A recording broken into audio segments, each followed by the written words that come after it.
AI Architecture Podcast. 7 years it's been since the Grenfell Tower fire, 72 lives lost. And now finally we have this Phase 2 report from the inquiry. And let me tell you, it is not easy reading. It really isn't. Phase 1, that was about the fire itself that night. But Phase 2, this is about everything that led up to it. Years, maybe even decades, of choices that made this even possible. We're going deep on this one, folks, really trying to understand not just what happened, but how we stop it from ever happening again. And that's what makes this report so important. It doesn't just tell us what went wrong. It connects the dots. Like, this wasn't just a one-off, a perfect storm situation. Right. This was a whole system failure. In fact, Chapter 2, the very beginning, it uses this phrase, the culmination of decades of failure. Decades. Yeah. Decades of failure. That just makes my stomach turn. Okay, so break it down for us. What were these failures, and how far back do we have to go to find the roots of this? Well, you've got to go back to 1991, the Knowsley Heights fire. Okay, yeah. Another fire involving combustible cladding. Right, a warning sign, right. Exactly. That should have been a wake-up call, loud and clear. But the report, it argues that instead of really tackling the problem, the government fell into this pattern. Complacency, defensiveness when it came to fire safety. So they knew back then that this kind of cladding was risky, and yet nothing really changed. Nope. And get this, 1999 rolls around. Parliament itself, they issue this warning about these very risks. They even said straight out that safety standards in the building guidelines, that's approved document B for those in the know, needed an update. Hold on, approved document B. For those of us who don't speak building code, what is that exactly? Basically, it's the rule book for fire safety in buildings in the UK, especially big residential buildings, what you'd call high-rises. It's supposed to be how we make sure those places are as safe as possible. So, Parliament knew the risks, knew the rule book needed updating, and still nothing. Not only did they not update the guidelines, but get this, the report then highlights this period, roughly 2009 to 2017, when deregulation became the big thing. Deregulation, you mean making things less strict after a major fire involving, what was it, combustible cladding? Yes. Cutting red tape, streamlining, all in the name of efficiency, you know? But it's like, at what cost? It's like watching a slow-motion train wreck. You can see the disaster coming, but no one hits the brakes. That's a chillingly accurate analogy. And this wasn't happening in isolation either. The report explicitly says that the government didn't prioritize actual life-saving measures, right, which ultimately contributed to Grenfell. It's infuriating, really. They were so focused on the paperwork, the procedures, they forgot about the human beings living in these buildings. And that brings us to another really disturbing part of this whole story. The companies involved in the Grenfell refurbishment. This is where it gets really unsettling. Okay, yeah, let's talk about that. We're talking about the companies that supplied the cladding panels themselves, the insulation, all of that, right? Exactly. 3 companies are right at the heart of this: Arconic, Celotex, and Kingspan. And the report doesn't hold back. It calls their actions systematic dishonesty. Whoa, systematic dishonesty. That's a big accusation. What does that even mean in this context? What did they actually do? Okay, so first up, you've got Arconic.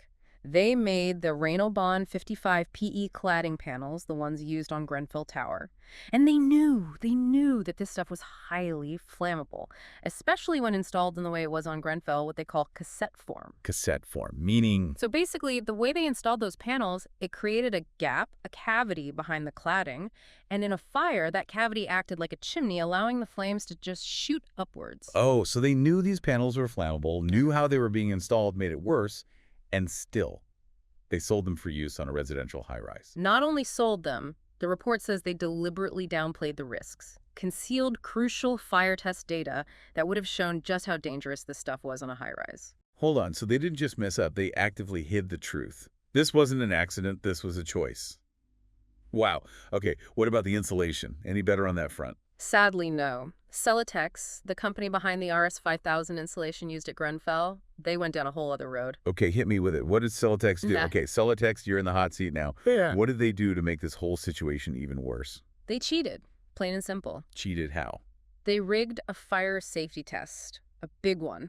The one for their RS5000 insulation, made it look safer than it really was. Wait, rig it how? Like fake the results? They added stuff to the test sample, fire-resistant materials that wouldn't be in the actual product used on buildings. So they made the insulation look good for the test, knowing it wouldn't perform that way in a real fire. Exactly. And guess what?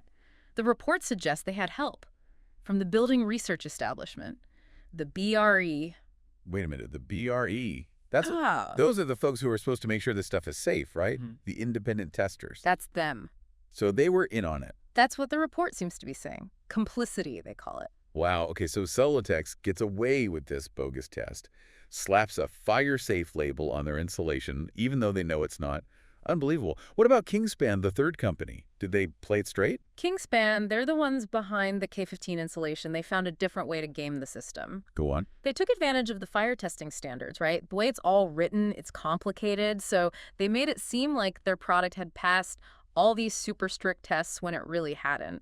Okay, so more smoke and mirrors. How did they swing that? They clung to this one successful test they had from way back in 2005. 2005. Seriously. Yeah. Even though their product, the makeup of it, had changed since then. And I'm guessing those more recent tests, they didn't go so well. You catch on quick. But here's the thing. It worked. For years, they got away with it. Even got certificates from the British Board of Agreement, the BBA, and the local authority building control. You know, the ones who are supposed to be the independent verifiers. So we've got Arconic hiding data, Celotex rigging tests, and Kingspan. Let's just call it creative truth-telling. It's maddening. And these are the companies supplying the materials for Grenfell Tower, knowing what they knew. It's easy to get angry at the companies, and believe me, they deserve it. But the report doesn't let anyone off the hook. This was a failure at every level. Right, it's bigger than just a few bad actors. What about the people managing the building itself? The tenant management organization, the TMO? The report does not hold back on the TMO either. They paint a picture of this really dysfunctional relationship between the TMO and the residents of Grenfell Tower. Dysfunctional how? Distrust and neglect. That's how the report puts it.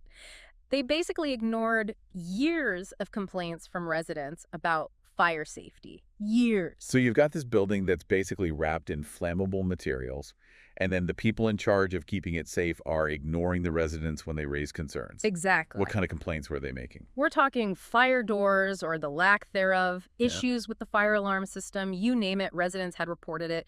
But the TMO, they just brush it off. That's awful. It's like those in charge were living in a different reality than the people they were supposed to be serving.